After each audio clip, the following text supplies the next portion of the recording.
Hi guys, welcome to my ISO builder here. It started off with this particular version, so a year ago, and you keep on rolling. That's the idea of a rolling system.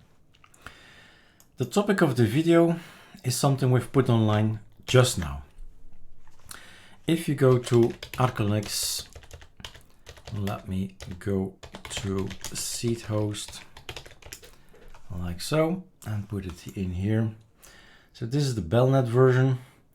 Not sure if it's already there, but we're gonna go to the level of AAG. Maybe you've heard about it, the ArcoLinux auditing group, which means we've tested the ISO and it's up to the world to test it. That's basically what's happening now.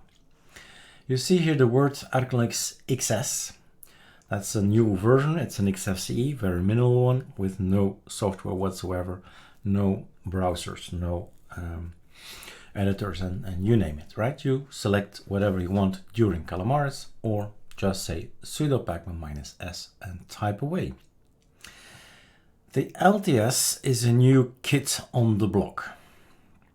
And this video is all about LTS. So you can install it right now, it's there, and you can beta test it basically. The question will arise, what's the difference? What's different between the ArcoLinux LTS and the ArcoLinux XS, right? So what you do is you compare, use the power you got. Use two files, package list, and see the difference. Compare with the application called Melt. The thing is, we've created the specific Arco Calamares configuration for this one. So that's just it. It's technical, but the only difference is that package. And of course, the rest is ArcoLinux LTS. It's another kernel. I thought you might have understood that already because of the reference LTS. LTS stands for long-term support. Arch, Wiki, Linux, and Read. There is the Zen, there is the hardened, and there is the LTS. So the LTS is more kernel for older or medium older hardware, whereas the Linux kernel supports the newer hardware, just black and white, right? The thing is, we never have had an ISO that boots up. You hear me correctly? You boot up in Linux LTS in this particular ISO.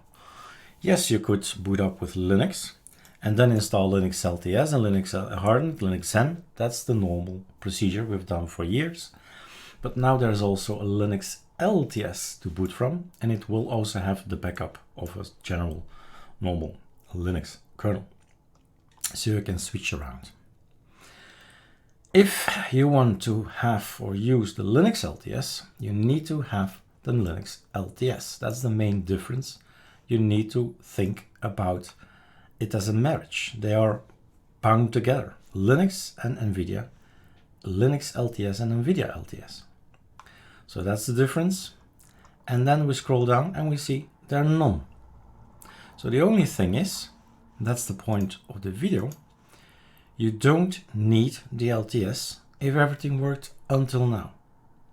You can use the Linux LTS ISO if you got troubles. If you boot up and you say, I get a black screen or whatever issue you see on your hardware, then you say, maybe I give this Linux LTS ArcoLinux XS or XFCE with no applications whatsoever, and install the LTS and see if that works on your hardware, because it's basically there for support for more hardware.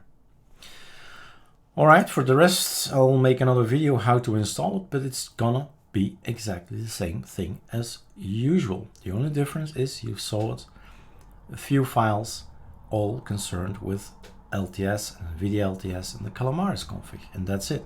The rest is identical. All right, cheers.